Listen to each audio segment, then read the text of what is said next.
What's up, people? So it's the day after Motorcycle Live, and I owe a massive thank you to Inside Bikes, Carol Nash, for the tickets. Thank you so much for sending me up there. I also owe a massive thank you to Behind Bars. Without his help, I wouldn't have been able to get there. And it was a pleasure to meet some of you guys up there. Before I went, the day before, I took my Street Triple into my local dealership for an MOT. The front tyre needed replacing, which is good. That's perfect timing, because some of you may remember these. These are the new Avon Spirit STs, and they're specifically designed to be a winter tyre. And considering that we're coming up towards the end of November, there isn't really a better time to fit these. The weather is only going to get worse, and over the next few months, because it's going to be so cold, these should be exactly what I need. So I had a call from the dealership this morning, and they asked me to take the tyres in today, so I'm going to throw these in the back of the car, and we're going to go and say hi.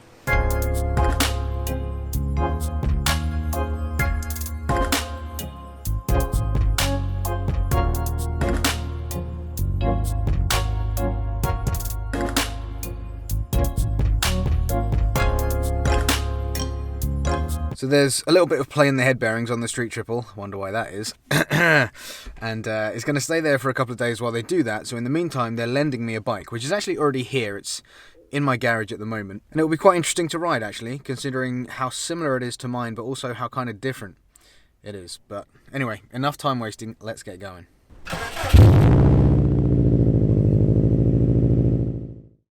So there's actually been a delay with fixing my bike.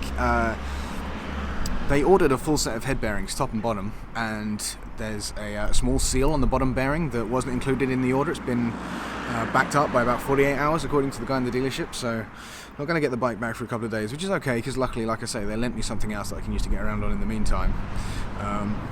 So it's all good. It's all good. No harm done.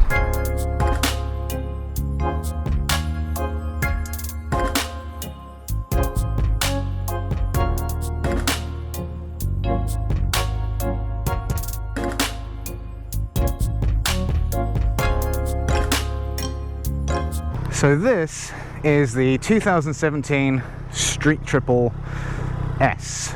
It's a 765cc as opposed to mine, which is the 675cc. As far as I remember, the S is 111 horsepower, and it just comes with whatever suspension. So the suspension's not crap, but it's not amazing either. Of course, I'm used to the Odins on the R from the last generation.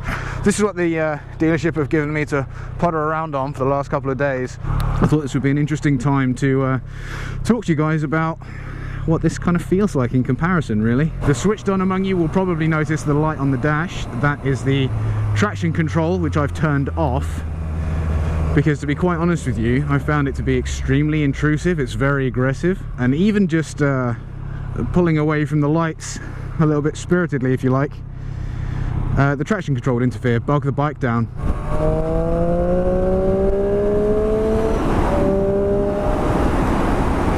What I can say though is the engine is so free revving. It's amazing. The slightly bigger displacement isn't night and day, but what a machine though. It's just a pleasure to ride, man. The suspension, but the engine itself, oh, it's brilliant.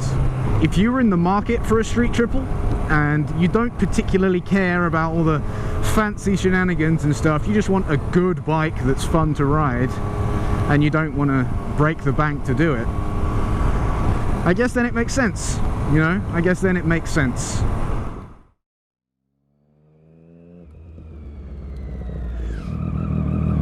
Oh god, I've missed that sound. I love this bike. So, freshly MOT'd, good to go. Rocking the Avon Spirit ST tyres. Plenty of runoff on the tread for water and such. Hello, I'll go fuck myself, and I'll be giving you my thoughts on these tyres over the coming weeks. Unfortunately, I'm going to have to ride in the pissing rain at least once just to get an idea. I'm not looking forward to that, but hey, the things I do for you beautiful people, hey? So, Motorcycle Live then, huh? We have a few things on the way to the channel in the future which look quite interesting.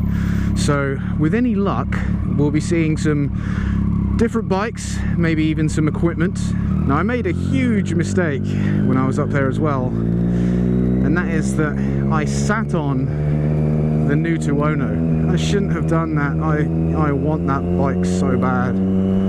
So bad. And as soon as I land myself a stable job with some guaranteed income every month, I think we may be seeing a change around here, if you know what I'm saying. But it wasn't all fun and games for all of us at Motorcycle Live. I met up with RV Panda, a long-time subscriber and a good friend, who came down on the train from Durham, and due to some kind of fuckery with a rail card or something or other, she ended up being massively out of pocket for the train journey due to a twatty train conductor. So, oh, I'm so sorry for you. I'm so sorry. But in other good news, hello, it's a Starlet Turbo. Nice. I can happily reveal to you guys that the contract that I was working on recently was for Kais heated clothing, and I've got a whole bunch of very, very interesting things that I want to talk to you guys about. I mentioned them very briefly in a video before, but I couldn't say the company name. But at Motorcycle Live at the Kais booth, they were actually showing the videos that I'd made, which was very weird to see, very surreal to be stood there kind of watching yourself on the big screen there. Very, very weird, but also very, very cool. You know, it's nice to feel like you're starting to make a little bit of progress, you know. So I'm massively thankful to the guys at Kais for the opportunity. Thank you so much. It's been a blast. So a full review will be coming to the channel of their heated clothing. It varies, man, there's so much stuff. There's heated insoles that you can slide into your boots or shoes or whatever that heat the bottom of your feet, which just feels amazing. A selection of vests and jackets that heat like your chest, your back, your arms, even your neck. Heated inner gloves, heated armored gauntlets, all kinds of stuff.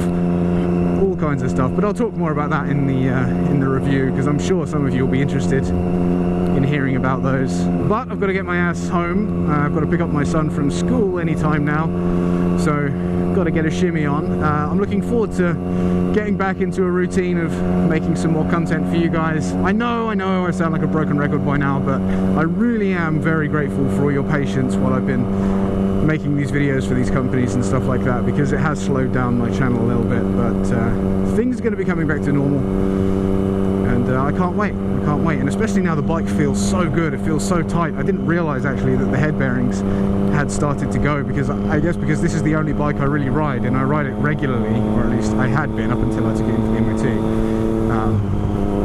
Gradual changes like that aren't quite so noticeable. You know, once I jumped off this and onto the Street Triple S that they lent me, it was really quite obvious that the front end was starting to feel a little bit vague. So now it feels toit like twig. It's so good. But in the meantime, guys, I need to get going. As usual, I've been Smo. You guys have been awesome. Thank you so much for watching, and I'll catch you in the next video.